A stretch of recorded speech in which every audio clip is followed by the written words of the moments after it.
straight into the game. You guys have been patiently waiting, and now we are here to give welcome, as this is the first game for the Singaporean side of MPL MYSG Season 5 qualifiers. Yeah, I'm gonna go straight. Maybe there'll be some invasion looking at how they cut the creep waves, but Samus is having a hard time alone, and nobody's on top. Who cares for offlane these days, right? Yeah, offlane just has to absorb the pressure like any other lane. Because nobody's absorbing the pressure now. Yeah, pretty much. But you see, the thing is that they're kind of like undecided, and more importantly, with so many changes compared to Season 4, they have to contest for these like smaller creep objectives along the river. They've changed River Crab. Now they have like a little Wanderer as well to kind of, sustain you through all these jungle clears. So a lot of priority has shifted from, oh, I need to take my buff to, hey, let's get this defenseless elemental. I'm trying to be as like accurate as possible to what it is. Okay. And we're gonna ramp ourselves from there. So just gotta beat on the little guys. That's true. And like you said, there are so many jungle monsters that being added on in this map this time, this season. So the rotation done by the mid and the offlaners, as well as the sidelines, basically, are going to be totally different. And look at that, Colia already going super aggressive with his support file here. Maybe going to shift to top now, and Sian is going for as well. More, they're giving a lot of pressure on the offlane. Yeah, the beetle now, it's a lot more difficult to take out because it spawns a smaller beetle, and then you have to deal with that. And it's just like, there's another smaller one. It's annoying, and they look exactly the same, so the only difference is like just minimal size. So if you're not paying attention, you might not realize it. Yeah, maybe in terms of goal and experience, there's a bit difference too. But yeah, the size is very, very, It takes way longer to get rid of it now.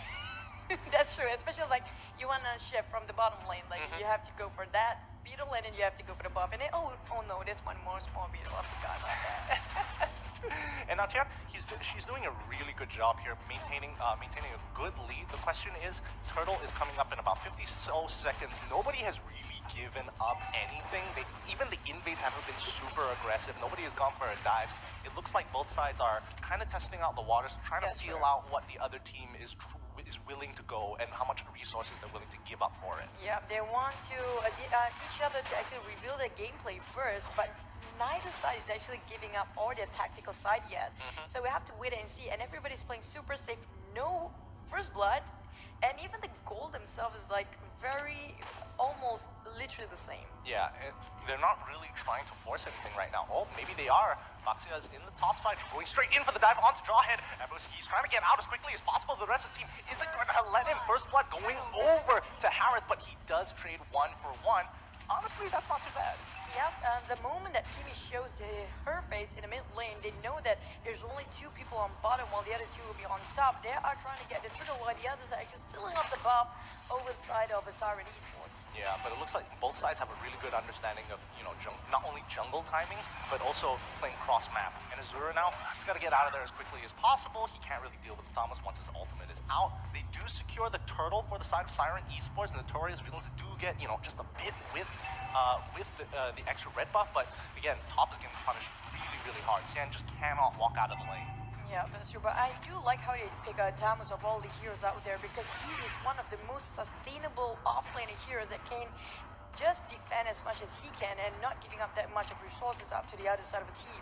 Super aggressive, has a lot. Oh, flame shot coming out. Colia wants this. Ambus is in trouble. He can't really escape from this last auto attack. Not really, a full dive, but with the addition of flame shot, it's become so easy to do these, harass them until they're low and then get out of there. And mid is trying to push the lane furthermore, but they're not giving up for MV. They gave the top tower not one more in the mid lane. Whilst on the other side of SIREN Esports, they're kind of in a balanced game right now. Both of them lost one of tier 1 tower on top as well as bottom. Hallucinate's going for some really greedy builds here. Oh, flame shot once again. It's on such low cooldown. It doesn't really matter. It doesn't push him out of the lane completely just yet. He's still kind of hovering around, but E has to kind of just back away. Like, I can't really do anything. There is no wave. Recall to base. Maybe today. You have to. I was trying to figure out when to stop. Like, do I stop at the D or do I stop like at F? Like, I'm gonna say you're very smart in like doing alphabets now these days because of one of the names. But I'm kind of curious about their build right now. I want to see what the core is being out for all the core heroes. While Sandy's still struggling to defend on top, but it's too much damage going in. There's no way he's gonna go in and sacrifice himself for a tower. Yeah, you can see very straight up. Oh wait, hold on. Goes straight in with the Salmon Force. He gets kicked back with the way of the dragon. Carry in the back line, just making sure she's pumping out the damage. It's not going to be enough, but it will chunk them to try and prevent them to get this mid-tier 1. She's been pushed off. Swan is going straight in, takes a full hit of the maximum impact. Baba Yaga does survive, but they do sacrifice Azura as well as the mid-tier 1. And that's going straight into Turtle next. They're not wasting any more time while trying to push bottom Jawhead just now. Kind of having a hard time against Tamus. I don't know how Jawhead gonna play this game in a bottom and top just now. He's just didn't work things well for him. Honestly, I think, you know, Jawhead kind of wants to fulfill that position of Tamus where he wants to fight. Oh, wait, hold on. First place Poison hasn't been popped out yet. He doesn't get it back. Ooh, instantly, Boxia is just cut down. Swan just happened to be at the wrong place at the wrong time. And even though both teams are having a stable late game, but I do see two marksman attributes here on the side of a SIREN Esports. Are they being treated badly by NV? They have to back down one by one to be taken up by Sirens here, and they are giving a lot of opportunities for Siren to push more inside. Yep, and it's going to be a struggle, but it's not impossible to come back from this. Both sides, again, very even. They've traded the exact same objectives, opposite sides of the map. Both mid-turrets are down. Now the question is, what else are you going to do? And Hallucinates going straight in onto Baba Yaga with the Zaman Force here. One more should do it. The Chrono Dash is enough for the help of Boxia, knocking him in the back. Azura trying to get on out of there. Already has to pop the flicker to survive. Oh no, He's no cut survival. off. There's no way he's surviving 4 versus 1 at that. And Tamus, they have been doing 4 versus 1 all the way for MV, if you notice. And they have been rotating almost all the lanes consecutively, and now it's top going to be sacrificial for the team of SIREN Esports. Will they give up top tower because it will be a big loss for them, and they might have to sacrifice A, B, C, D, E. There it goes. That's a Z for him. Man. You get it, right? Yep. I just didn't want to acknowledge it. I Please didn't acknowledge want to it. acknowledge Please it. see me, Senpai, please. That was a tough one to swallow. Ooh, yikes. You know they should hire us to teach preschool these days. Maybe, but look at the items now. Harren's pretty farmed up. Pretty well done for both sides here. Looks like Harry's going to need a little bit more time. She didn't want to go for a super aggressive build. She wants to go for the standard.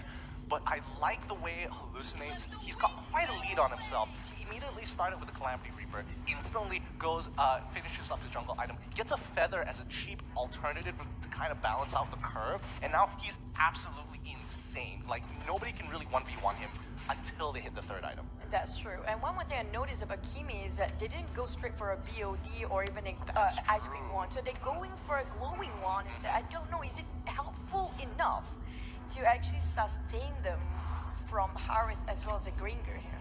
It's a little difficult because I think the idea behind that was they just need the raw damage. They don't need the utility of the BOD, of the Ice Queen wand. And then the BOD is I do a prefer, really expensive item. I think BOD straight away for Kimi is more effective. That's true, but she has Mystery Shop as well, so it's like, what are you really trying to push out of it? Oh, they have to flicker on out of there. A1, A2 is peeling back as quickly as possible, while A, B, C, D, E has to hold them up. The Zaman Force has been used, and I think this might be a call for the rest of the team to be, hey, maybe we should consider taking the fight, or look to play across the map. I don't think so, because Carrion and Chad is quite far ahead from the rest of the team. They're trying to push top. It's kind of a waste of time. They didn't get anything from top except for the above.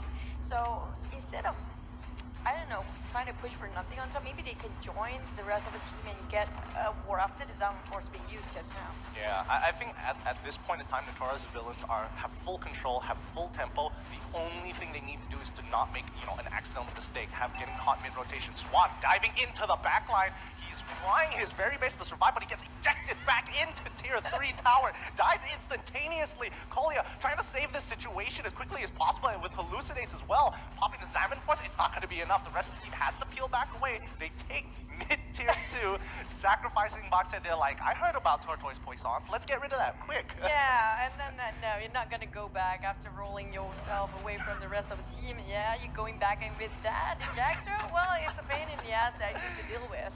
Oh, it's so frustrating. Kolya takes a little bit of damage here, but it's not going to be enough. Oh, Baba Yaga's in trouble. Does he have the ultimate from Chen? Nope, she doesn't have it. She probably already used it as well. That's a little unfortunate. Azura once again goes down instantaneously, Hallucinates, going absolutely insane. 7 kills with Mystery Shop. What do you expect? He's going to be an absolute monster. 73 for 4, but straight away going for the first Lord of the day. So will they contest? I think they can with They have to. Kimi on the side of that with maximum overcharge can actually just steal it away. Well, look at that pew pew,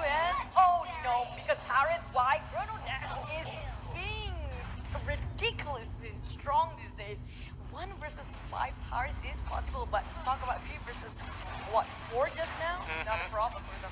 Yeah, I think what's really unfortunate about this situation is that they decided to pick the Jawhead to be like, hey, I'm going to set up dives for you, I'm going to just sustain the lane, and that's what he tried to do for a large part of the game, but it just wasn't enough. He ended up being punished on the other hand, while Famos just sustained it out. I think at some point they needed to decide, hey, let's do a lane swap or something, let's try and get priority over this Turtle, and even though they did take Turtle first, they didn't really force fights because Azura can't seem to catch anybody off. Oh, look at this instant replay, Justin. What really happened is that they just being wiped, and that Zaman force open right on top of everything else, and the Chrono Dash, he actually bait everybody to use their skills on Harith, and in the end of the day, they have nothing else on their body and just have to deal with that. Yeah, it's such a struggle because Siren's draft, as of right now, cannot fully engage because Kolya is just holding up his abilities. Whenever they want to walk up, I'll push you away every single time. That knockback is really super annoying, and the CD is not that long either, Yeah, so he can just so short. double knockback away whenever you try to engage. He gets like 2 charges as well, which is pretty annoying. Oh, they're going straight in for the dive. Swan again being the target of all the aggression, but they will want to take this inhibitor turret as quickly as possible. They sacrifice Boxia again, but they do net themselves a continuously pushing lane. Oh, it's not going to be a contest at all for them to get the tier 3 tower in the middle, and they're just going to back off a bit, maybe waiting for the Lord who hasn't spawned yet. They still got the Lord with them for MV. It's gonna be a long time until Lord comes back up. So Siren Esports just have to hunker down. The waves are naturally gonna be pushing into them. They need to hit their 40k mark before they can even contest Notorious villains. Because right now, if they take a fight, they have to deal with a Harith with a Holy Crystal, and that's just impossible at this point. Oh my goodness me, Harry with the Holy Crystal, and he almost full item as we speak, and I still kind of question what they have on the side of a Siren Esports. I'm still waiting for one big play by Jawhead initiating it. Maybe if they can get at least if they can throw and eject away Harry from the rest of the team, that will be a big game changer. I don't think it's possible because Harith's position, because even if he gets ejected, he gets ejected to the front line, and then Kolya is just like, well, I guess I just have to push everybody away. That's why we always ban Valir these days. He's just very good at making sure counter-attack of a combination of any gangs. And looking at item progression, Kimi is still going for full mage here. Yeah, well, she is going full mage. It looks like that's what they were lacking. They're hoping Carrie can actually come back from this game. Carrie so far is what's really struggling here. She does have her 2 items. She does have the golden staff. The question is this going to be enough? I don't think she can pump out enough damage, especially when you're up against like targets like, you know, Swan and Sen, who kind of sustain through most of it.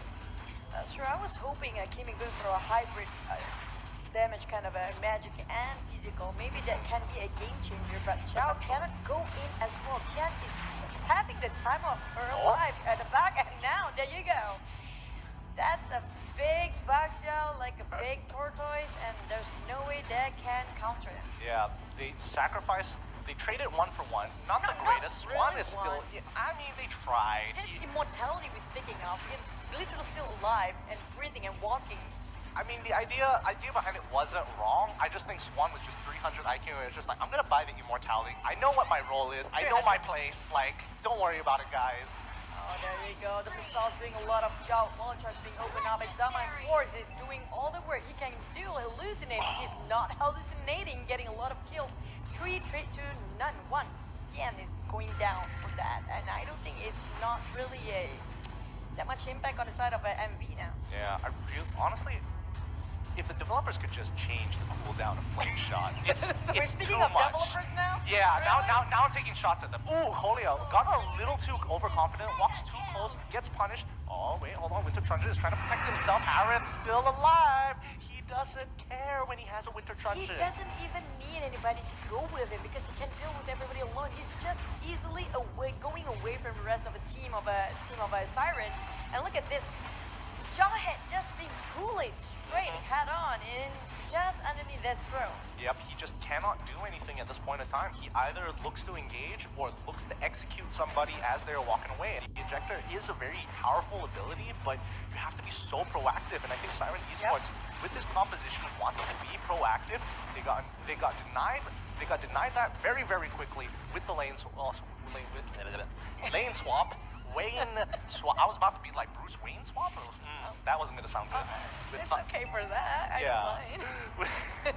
with Thamus as well as the Jawhead, I think they were really hoping that Jawhead would be in that same lane lane. swap is one thing. If only Jaw had kind of being proactive like you said, they have to literally go full aggressive and go for the snowball effect in the early game. That might be a game changer, but now it's a bit too late. And Amba's just gonna have to go down easily without any effort making by MV's team. None of them actually have the HP to load down even a tiny bit. Okay, so here's the make it or break it here. A1, A2 just bought Necklace of Durance. He can deny quite a bit of healing here. They can deal with more with no issues. Oh, Azora gets a really big kick onto Hallucinate. They're going straight on him. He doesn't have enough time to hit the Winter Truncheon, and now they're pushing through. Chan is trying to end the game. She isn't able to get there just yet. Azura saving the team with a great kick and continues. Oh my God! Oh, that's so unfortunate. Oh my God! The moment they managed to come. Boy, he tried really hard to Your get boy some. now? Yeah, he's my boy. We've hung out a bit.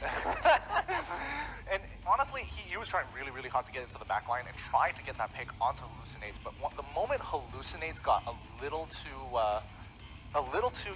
ahead of himself, he got punished. He wasn't able to get that Winter Truncheon off on time.